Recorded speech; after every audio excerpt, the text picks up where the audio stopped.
Welcome back, everybody, to the Detour Podcast. I hope you're all having a wonderful beginning of the week so far. It is Monday morning, and it is officially July. Today, I wanted to spice things up. I think I wanted to change the format of how I make these videos for you. Looking back, I realized that they're a little boring. First things first, you'll see two lights on this mic. It's supposed to noise cancel. When I was editing and listening to last week's episode, it was so echoey. And I wonder if that's just because of the room I'm in, that it's going to be kind of inevitable. But I want to see if the noise cancellation helps with that to make it a little bit better for you guys. But I actually got a lot of things I want to talk about in this episode, which I think will be fun. It'll be fun to switch things up, spice things up a little bit, and have it a little bit more intriguing. Before we do any of that, I want to catch up with you guys. It's been an interesting week. I mean, it's been the 4th of July. The World Cup's been going on, so I kind of wanted to talk about those things. In the state of Utah, where I am from and where I live, we have had pretty severe wildfires, and that means fireworks are practically banned everywhere. So it was honestly such a lame 4th of July. For those of you who celebrate it, typically cities hold their own fireworks shows, and then you could buy your own fireworks at home. So depending where you are, some communities don't allow fireworks, but more or less you could buy your own, shoot them, whatever. Yeah, you couldn't do that this year. It didn't even feel like the 4th of July. I don't know. It didn't feel like people were doing really anything. My family, I don't know. It just felt so off. It didn't even feel like the 4th. No fireworks, no nothing. There was a fireworks show near where I live, but I got home last second for it. So it didn't really feel like the 4th, but it is what it is. We'll probably see more fireworks on the 24th when it's Pioneer Day. So I don't know. With the year moving by fast and holidays not feeling like holidays, it just makes me feel like I'm just getting so old. It's pathetic. But the World Cup, let's talk about that. Oh my goodness. The U.S. made it into the round of 16, which is all that matters to me.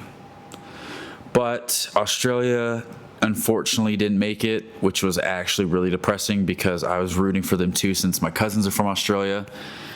And yeah, it was rough. I watched the USA game, and we have an MLS soccer team here called RSL. So they did a free watch party when you go in the first gates, like that entrance area. They did a free watch party, so we were able to watch that game. It's a really good game. So we're going to be facing Belgium today. As this video is posted, you'll see it today. So if you're watching this before the game actually starts, yeah, we'll be facing Belgium today at 6 p.m. I think, obviously I want the U.S. to win. I'm an American, but I do think it'll be a good one. And seeing all the other teams, let's look at the rest of the round of 16, because I know there's two games that have already been played: Canada versus Morocco, and Canada lost. And then Paraguay versus France, and Paraguay lost, but it was like a 1-0 type situation, so it was a close game. Well, Morocco destroyed Canada 3-0, so it is what it is.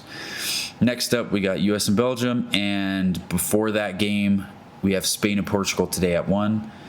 So that'll be a good one. I honestly kind of want Spain to win. I just don't want to see Ronaldo, I don't know. I just like seeing these smaller countries, or the players who aren't as global, make it, because it's more fun to see that than just to see someone who's Ronaldo or Messi debated as the GOAT. Because then Brazil's got some good people in it. We have Argentina, with Messi. But then we'll have Brazil and Norway, Mexico and England face off, Switzerland, Colombia, and Argentina and Egypt face off. So I think it'll be a good round of 16. I just want to see the U.S. keep going, support my country. I got really no other countries to vote for. Korea was out. Australia's out. My buddy's from Colombia, so I'm kind of rooting for them to make it. But other than that, I don't really care about any other country making it other than the U.S. So that is my little bit of the World Cup. I was at Target. When was it? Saturday, and I like to go to the card section just to see if they have any football cards or soccer cards, and they had 2 boxes of the 2026 World Cup cards, so I bought them. Obviously, got some pretty good cards in there. The first pack I opened up had Son in it, my favorite player. So, golly, I got like a fuzz. So yeah, I'm gonna be looking for more of those. I think I can justify spending money on stuff for the World Cup because it happens once every 4 years. So I think to me it's worth it. That's really all I had to say about the World Cup. I don't really have anything else on my weekly catch up. Let's see. Do I have anything else? I don't really have anything else that's happened. I just been paying attention to the World Cup. It's work. Big holidays. It is what it is. So, moving right along, ladies and gentlemen, I decided, because of last week's episode and how much fun I had trying to guess what the meaning of words are, and how I thought, man, my vocabulary is not extensive. I am pretty lame when it comes to the words I use to describe certain things. I use just the most basic, generic vocabulary that, everybody has and everyone's grown up with and taught and stuff like that. So, move that pillow.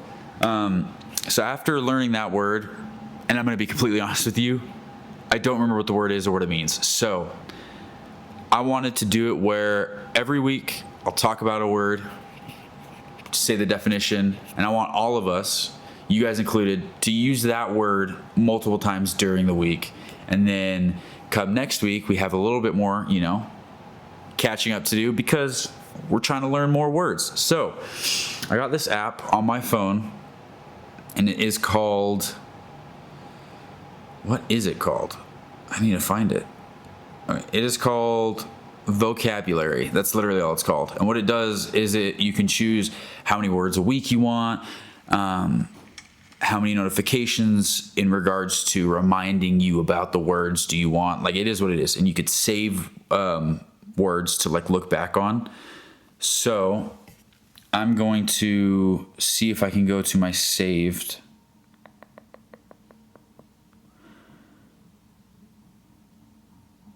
Perfect. Here we go. Nope, that did not take me to it. Come here, word. History. We'll just go to history. Meretricious is the word of this week. Sorry, I thought I saved it, but I guess it's just not working out the best. Close.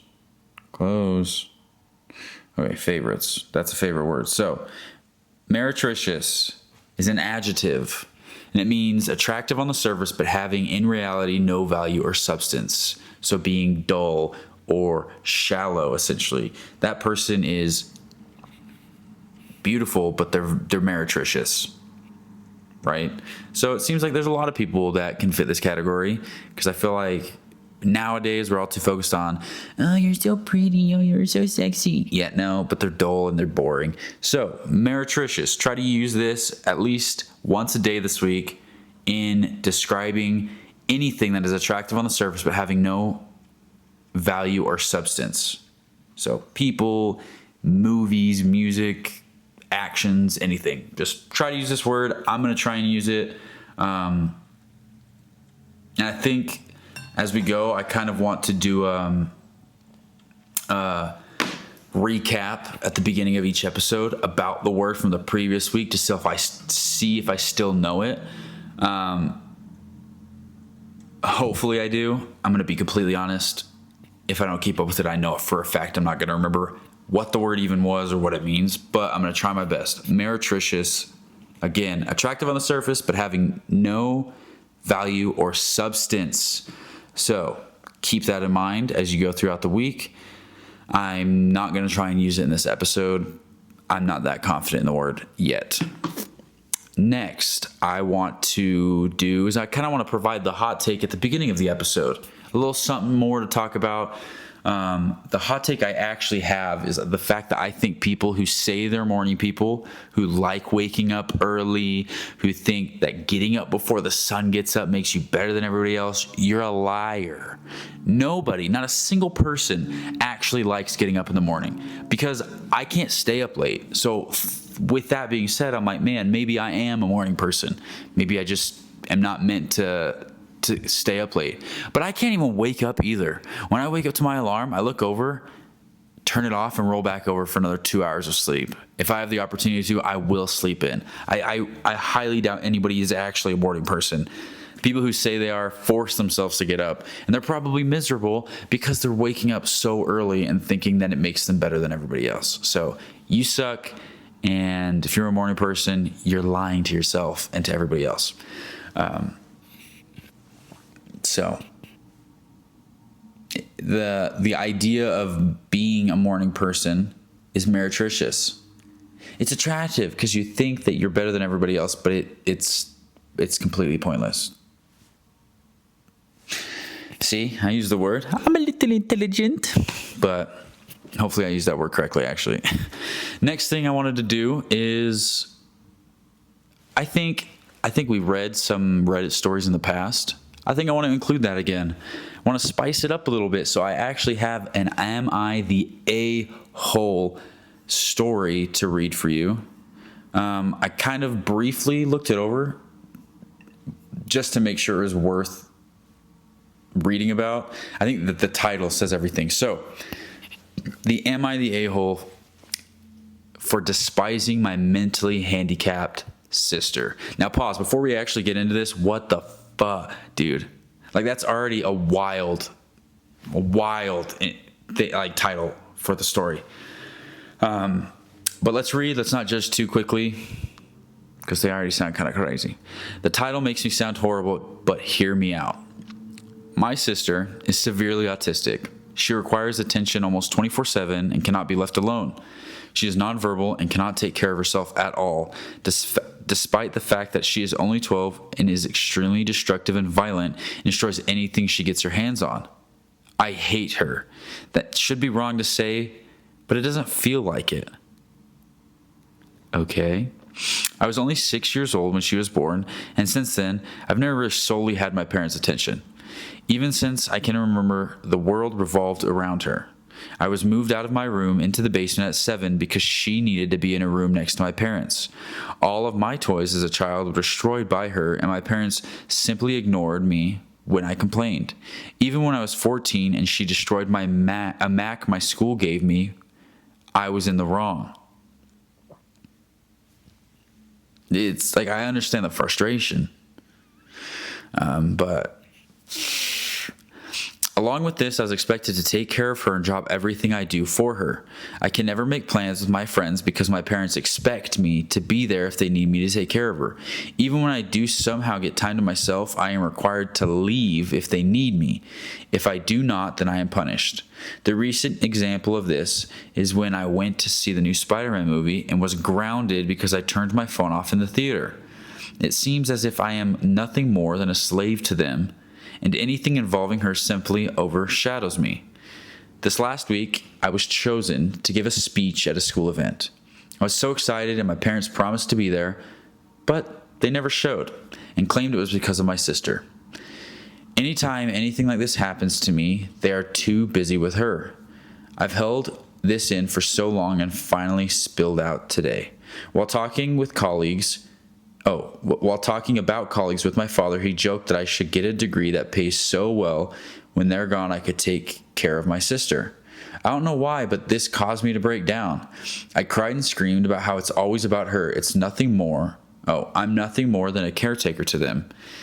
Then that they always make it about her and that I'm expected to be her slave for the rest of my life. I've locked myself in my room since then, and my parents have not come to check on me. Am I the a-hole here? Looks like there was an update. Edit/update, kinda. Let's see. I never expected for all the support. Reached the popularity did. Thank you all. And after thinking about it for the past few hours, you're right. that I don't despise my sister. It's not her fault she was born this way. My parents came to talk to me after a while after my breakdown, but I was unable to bring myself to talk to them and only cried and asked them to leave.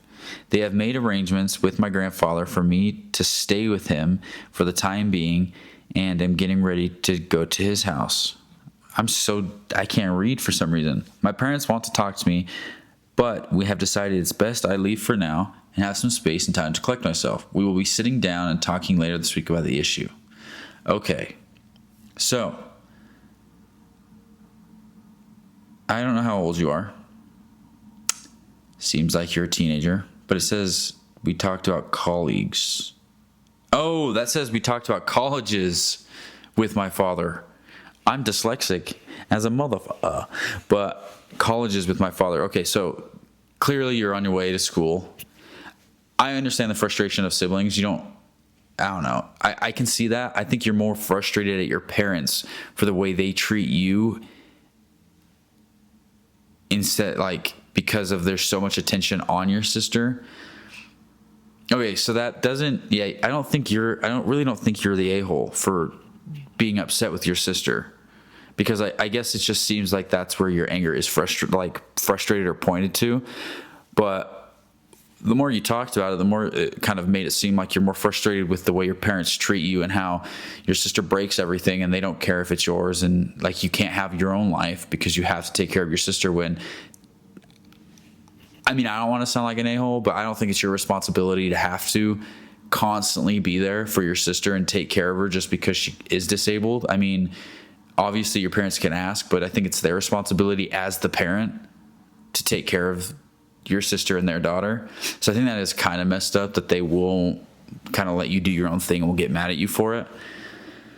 So I think it seems like, as your update kind of entailed, you're not really mad at your sister, you're just mad at your parents for how it is. So I think without the update, you do kind of sound like you're coming off as an a-hole, just because your anger seems to be misdirected. But it seems like you kind of understand where it is now, and your parents are the reason why you're frustrated. So glad we can get down to the bottom of that. I didn't expect the story to actually turn out that way at all, reading the title. But it would be kind of hard just to be like, I'm basically a slave at my house and I can't do anything. And then the reason is my sister, so I'm going to point the blame at her because, it seems like she's the reason I'm not doing it. But in reality, it's like, your parents are kind of being selfish in their own right of making you do all these things. When in reality, it's like, you chose to have a kid. Your kid should be your responsibility, not your other kid's responsibility to take care of them. You should have known that when you were signing up to be a parent, that your amount of freedom and time to yourself really wouldn't exist, because if you have to take care of a kid, especially one that's special needs, like autistic, you kind of got to do what you got to do. It's not your other kid's fault. So, good little story. Good little story. I kind of like that. I kind of like reading these stories and kind of having fun and not really having to be too boring. Next thing I actually wanted to talk about is, and I promise it'll be more fluid next week. Because it's so new and I'm adding all these things, I want to kind of explain to you guys what we're going to be kind of talking about in the episode, spicing it up, but I'll make it more fluid next week. It's going to be just a little rough this week because it's new. But I actually want to hop in the topic of this week's episode. And I came to the conclusion of this topic because I was looking back and I'm like, man, I made so many New Year's resolutions, kind of like how I talked about last week. But also it's like I'm telling myself I need to edit more clips for the podcast. I need to make more different kinds of videos on the side. I'm not very consistent when it comes to TikToks. I haven't really tried scheduling my time enough to be able to make a reaction video, because I want to at least try to make one a week, but I want to backlog it so I'm able to have a few, so I'm not put under too much pressure to get it done. But I just feel like when I'm looking at that too, like reading, I don't read, and I think about I want to read and I should start reading, or playing guitar. I haven't done any of that, and I just sit around and do nothing, and I get so lazy. And I realized I'm like the king of procrastination. My apartment is more or less like it gets clean on the weekend, and then it just accumulates like dishes in the sink during the week. And like when I do my laundry, when I change it out, I just throw the clean clothes on the floor of my closet. Like, I need to get better at this stuff. And I'm like embarrassed to know that I do it. But when I sit down, I have like zero desire to do anything. Like, my body and my mind and everything is just screaming like, dude, let's not be productive. Let's be lazy. Let's not do squat. But I know I need to get it done. So I kind of wanted to talk about that today, and kind of different things in regards to procrastination. From what I have, we have some psychology behind it, common styles, actionable overcoming strategies, some stuff like that, because I know I'm not the only one who procrastinates. We all do in our own way, but I feel like recently everything I do, I procrastinate doing. I can't be productive to save my life, and I need to change that because I want to be productive. The desire to do these things and find success in everything that I do is just so strong, but I'm just so lazy and procrastinate all the time. So let's talk about what procrastination actually is. The intentional habitual delay of an important task despite knowing it will cause future stress.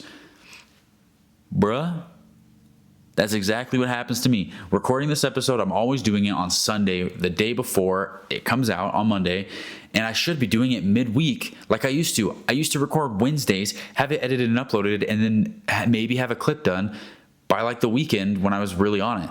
I record the day in advance, and I'm stressing to get it edited and taken care of, and then I don't end up doing anything because I get procrastinative, and I'm not productive about it. So it says it's far from just being lazy. It is primarily a failure of emotion regulation, where your brain seeks to avoid immediate unpleasantness or anxiety rather than a strict issue of poor time management. I think it's a bit both. I think for me, it's a bit of both. I procrastinate everything because it's just like thinking about doing it versus just sitting down and doing nothing just seems so dumb. But at the same time, I don't properly manage my time enough to actually be able to do it, because I'll find myself sitting down for a bit. Well, now I have like 4 things I need to get done with not enough time to do half of them. So I got to like see which one, is a priority to me. And then I just don't get everything that I need to get done. But if I did everything I needed to do to begin with at like the beginning, like right as I get home from work, I feel like, I would have time to sit around and do nothing and kind of actually relax. But I just relax first, and then I end up relaxing all freaking day.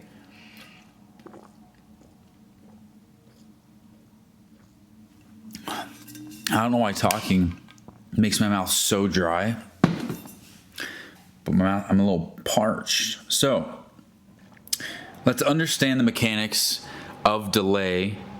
Let's see. Understanding the mechanics of delay can help you break the cycle of self-defeating avoidance. So let's look into the psychology behind procrastination, because I know we're all looking to see how we can kind of overcome these things, or what are some steps that we can take to overcome them. I think it's a perfect thing to do. So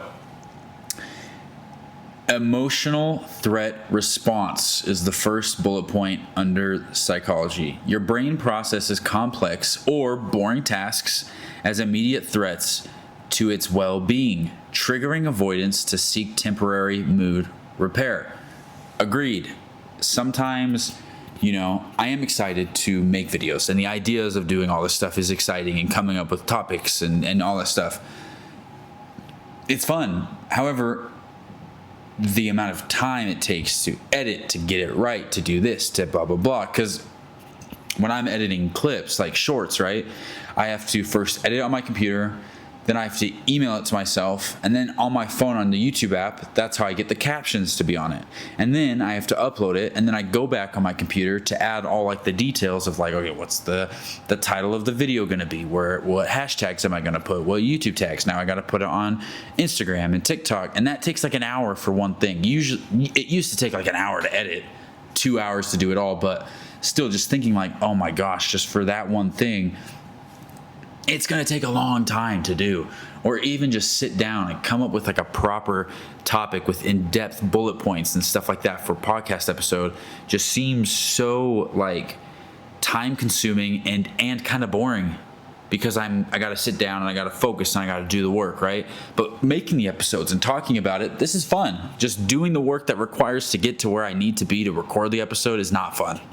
So that's very funny. Boring tasks. That's why I don't want to read, because reading in my mind has always been so boring. But I do enjoy reading. When I do read, I'll find myself reading, 10, 15 pages in a sitting, and then realize, like, you know what?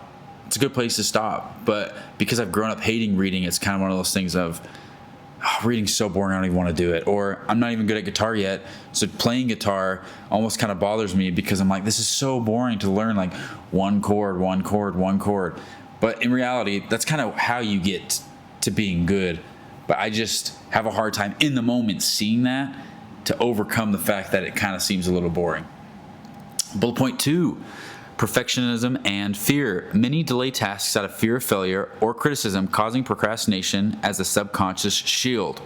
I also agree with that, because I'm passionate about the podcast and I'm passionate about video creation and wanting to create content, right? I'm also very, very fearful of being judged for what I do. Like I like to make intentionally cringy and like dry humor TikToks, because I think it's funny. It's not a serious thing. Like hopefully people could tell the video's not being serious. It's like supposed to be kind of relatable, funny because it's stupid. Like it is what it is. But when someone is like kind of like, they say they're embarrassed because they watched it, it does kind of make me feel like crap. Or like when I record these episodes, I have a hard time listening to the episode as I'm editing it, because I get embarrassed too at myself for this stuff, because I'm not used to hearing myself. So I like to just go through and make sure the edits are good and whatnot, and then I'll upload it, and I don't really listen to the entire thing. I more or less try to remember what was said during the recording, so that I don't really have to go back and listen to it. So I really do feel like that can play a fear into, like a, not a fear into it, like a thing into it. Like it plays a huge role, because I feel like, oops, that's my, gotta turn that audio off. That's my timer. I just feel like I'm also afraid of me doing this and people saying, you suck. Like, stop making podcasts, stop doing this stuff. Like, you suck. And I know there's always going to be haters, and, I'll find the right people who actually value the crap that I do. And I already have someone, and I'm trying to get a guest on here to get a wedgie. But it's in the works. It's in the works. I just got to get a date, got to solidify it, so then the next guest, we'll get them wedgied up. But it's just nice to see people really be supportive, but at the same time, the fear of knowing that, like, man, like, what if I'm just doing this and I'm so passionate, but nobody cares and nobody tunes in and wants to listen or watch or, interact. Like, I think that kind of also does it, because I'm putting all this time and effort into it. When I do these things, if I don't see the numbers right away, it's like, oh, people hate me, and then I get afraid. So yeah, let's go on to the third one. So the first one is it processes it as complex or boring and is an immediate threat to your well-being, so it says nah. The next one is fear of failure, or criticism, which your brain also kind of looks at as like, that's not good for you. If it's going to hurt you in any way, let's not do it. Nah, the third one and the last one that it has on here for the psychology is temporal disconnect. We often perceive our future selves as strangers, making it much easier to dump today's burdens on tomorrow's version of ourselves. I'll just worry about it tomorrow. Today, me, I don't want to do it, but I'll get it done tomorrow. But then when you do that, it builds up, and then you're like, I don't even want to do this at all. So you never end up doing it. So I do feel myself doing that all the time as well. It may not be as in depth as, the fear or finding some things boring mentally, but it happens all the time. So there are 4 common styles of procrastination. We have the perfectionists. They postpone actions because the outcome won't be flawless. I actually know of an example of that. So Gavin, how I think I mentioned in the past, he wants to do like a music podcast where they listen to new albums, they listen to songs like live, like the whole entire episode is just about one album and they talk about it, whatever. Well, he's got a friend who's got like a bunch of equipment and it's good, but he wants it to be perfect. So they haven't even uploaded it yet, but they recorded it like months ago. So it's kind of like being too afraid to upload until you think it's good enough. But that's something I've also realized for me. I don't think when it comes to it, I have that perfectionist mentality in the terms of like content creation, because I know as long as I'm posting, I can tweak it and make it better as I go. That's why the first episode was, it is what it is for a first episode. But like here we are. We got somewhat more of a format. I'm a little bit more less awkward in front of the camera. We've been consistently making episodes. This is the 47th episode. Like we've been consistent with it for the past 47 weeks, which is nuts. So I think it's just one of those things you got to look at it as, I want it to be perfect when I start, but it won't be. But it will get to how I want it to be if I just post it and continue it. And that's something Gavin also agrees with. He's just like, we just need to post it, because then the more we make it, the better, because what they're trying to make or perfect of the video may not be how they want the video to be at all in like 4 weeks, 5 weeks time, right? After they make more videos. Like, as you can tell, the way I started isn't even how it is today. And I think it's totally fine because we adapt, we change, it is what it is. So don't let the idea of something being perfect postpone you actually doing what you want to do. We have the dreamer, struggles with mundane details and loses focus on actionable goals. That's me. I struggle with it because I see the goal. I can see it. It's almost like when you're looking down the road, right? And you're like, okay, if I just run this half a mile, I can make it to my goal. And at the end is whatever you want it to be. But running or walking and moving just seems so boring. And you're like, I literally can see the success and the goal that I want, but I just don't want to move for it at all, right? I struggle with that on the freaking daily. I'm thinking all the time that I need to do it, but I can't do it. I just get so bored because it's like the idea of doing these small things isn't as exciting as what comes from it. And I just need to remember that. We have the defier, refuses to conform to someone else's timeline or schedule. Yeah, that is rough. Luckily, I'm doing this by myself. I mean, even when I did it with Ty, we kind of made it work for the both of us. But doing it by myself, I don't really have to worry about it. And like doing TikToks or how I want to do reaction stuff, that's all really in my own timeline. So I don't really have to worry too much about conforming to other people. But I feel like even if I did make videos with someone else, I wouldn't mind making it work with them because it's fun to have that interaction. I enjoy having it. Like, I'm going to try and get Tanner on more. I'm going to be trying to bring Gavin back. Like, I'm going to be trying to bring more guests on because I think it's fun to have those interactions and to have to change my schedule a little bit to work with them is completely worth it to me. So I think that's a hard one I can't relate to. The perfectionist I can kind of relate because I get very like OCD over certain things and it needs to be a specific way.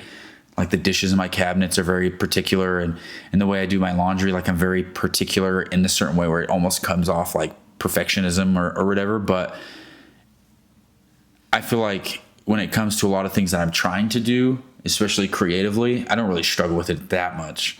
And then we have the active procrastinator, purposely delays work, claiming they thrive on the adrenaline of last minute deadline. I also kind of relate because there are some days at work when I really struggle, but then I find myself in the last 2 hours when I'm like, I got 2 hours and I got a lot of work to do, that I just find myself like crushing work, like just really hammering it out. And that's not really the best. I mean, I feel like more often than not, I'm very slow and steady getting it done by the thing, but I do find myself sometimes having that where I'm like, wow, why can't I just work this hard throughout the entire day? But then it's also like, it's only 2 hours compared to 8. I don't think I can do that for 8 hours. So if you fall into any one of these categories, you're not alone, because I feel like I fall into the dreamer, procrastination. I get lost in the dream, the idea of what I want to achieve, but the stepping stones to get there are just, I just can't find myself doing them, right? So according to this, there is 3 actionable overcoming strategies that we can do to better combat procrastination. Number one, the 2-minute rule. If a task takes less than 2 minutes to do it immediately to build momentum. So I think that works as if it's something that you need to do, like that's on your mind of like, okay, well, I need to walk my dog. Let's do that immediately. Let's not sit down before we do that.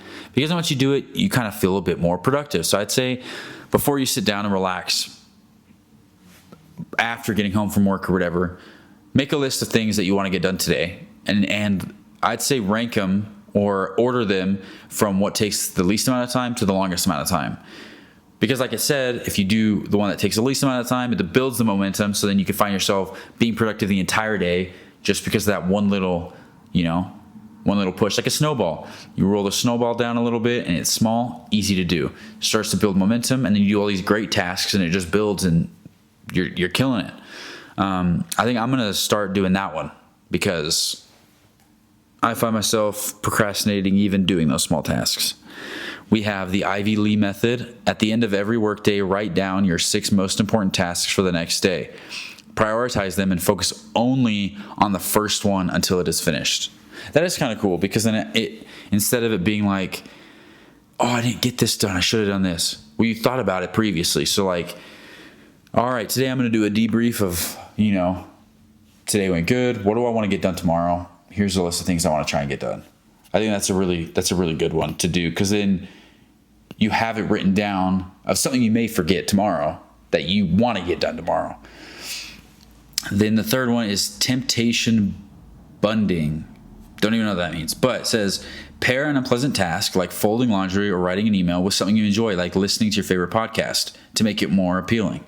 I think that's also very valid to kind of mix it up. So you're like, I'm going to listen to an ebook, I'm going to listen to music, whatever.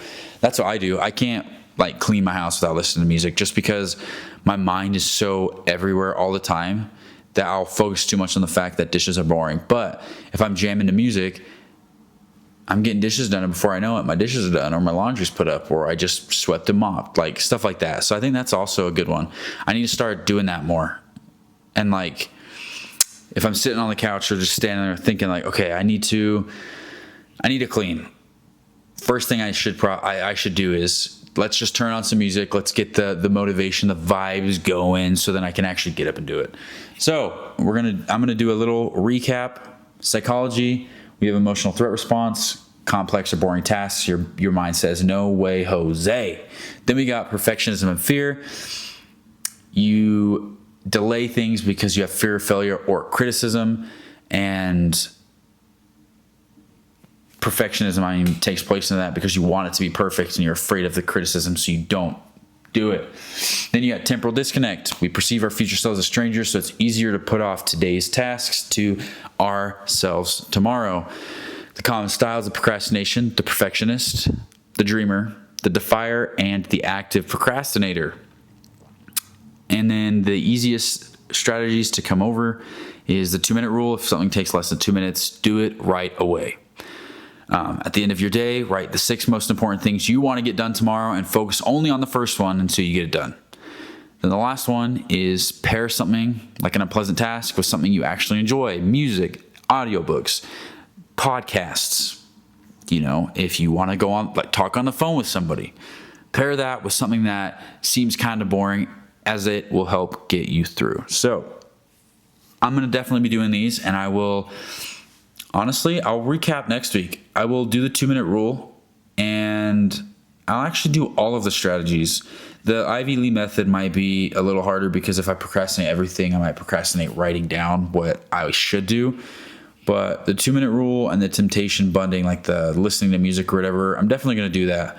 And I'm going to see how productive I can be this next week. So I will let you guys know. You guys also do it too. If you identify with any one of these procrastination styles, try your best to, even if it's just one day, you found yourself one day doing this and you overcame it and was productive, I count that as a win.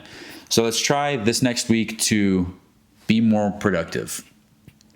And that's really all I wanted to talk about when it comes to procrastination, because I feel like there's so much to a lot of things. At the same time, you don't necessarily need to talk too much about all these things just because you can overcomplicate it, right? we all know we procrastinate about things, but now we can kind of identify what category we fall into when it comes to it and try to overcome it with some simple, what words did they use? I'm so bad. Simple strategies, right? So I think that's a good one. As I'm always trying to be better each and every day, and I feel like we all can be better each and every day as well. So I wanted to introduce as well a question of the week, something to make your minds ponder. Think about it, right? The question of the week I have this week is, what cereal mascot would win in a fight? And I've provided 5 different cereal mascots that I feel like would put up a pretty good fight against one another. If it was a free-for-all, 1v1v1v1v1, if that was 5, whatever. So the first one I have is Tony the Tiger. He's essentially just a jacked tiger mascot, so I think he'd throw pretty much hands. He's cognitive, he could speak. Captain Crunch, he's literally a captain of the cereal navy, so I think that would be, he's got some battle tactics or whatever it would be.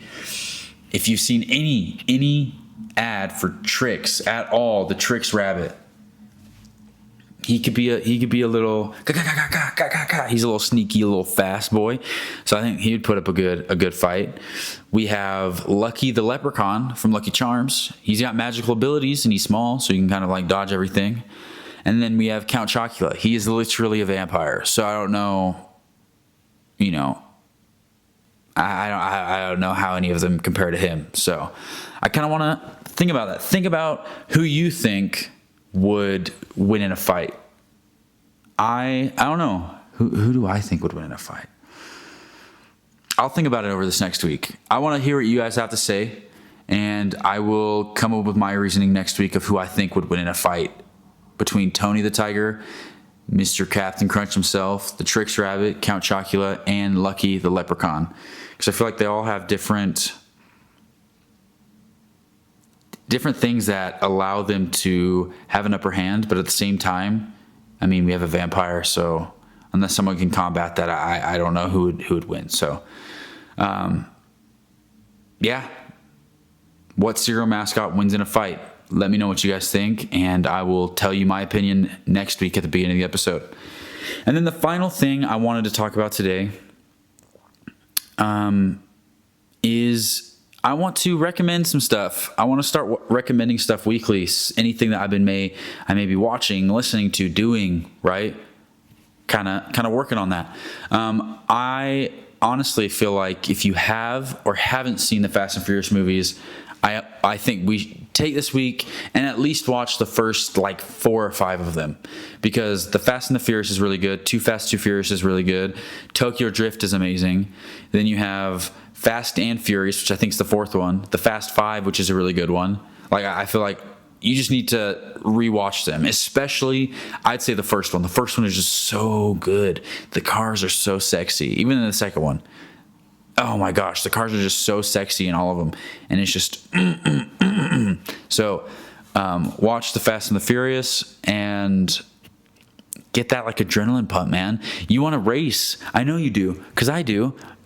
I've been looking at Japanese imports this week because I've been watching the Fast and the Furious and seeing how much would it be, or if I got a GT ER, which is just basically a 4-door sedan Skyline. It's not necessarily the GTR version, but it's a smaller version with a weaker engine. If I got that, but then got the the GTR E34 or R34 Skyline engine and put it in that one, would that be a pretty dope car? It's a little sleeper car. People, that's not a Skyline GTR, but it's got the freaking engine, the twin turbo in it. That'd be nuts. So I've been really, really into that and wanting to just get a fast car and drive fast for some reason. So basically, let me know how you did on the word of the week. If you're doing the word of the week again is meretricious. Attractive on the surface, but having in reality no value or substance. Also, let me know how you guys did on working through your procrastination. I feel like, again, we all need a little bit of motivation, a little bit of inspiration to get it done. And I am here working on it with you guys. I will let you guys know how I'm doing next week as well. And who you think wins in a fight when it's between cereal mascots. So thank you guys so much for tuning in to this week. I hope you liked every new thing I've added into the episode. I'm going to try and do that a little bit more because, again, when it's one host, it could be a little bit boring. So I kind of want it to be a little spicy, something you guys can listen to, something you guys can enjoy. Your ears can have a feast every single Monday morning. If you're listening on YouTube or Spotify, you know what to do. Make sure you're following so you never miss another episode. And I just love every single one of you guys, and I will catch you all next week. Much love.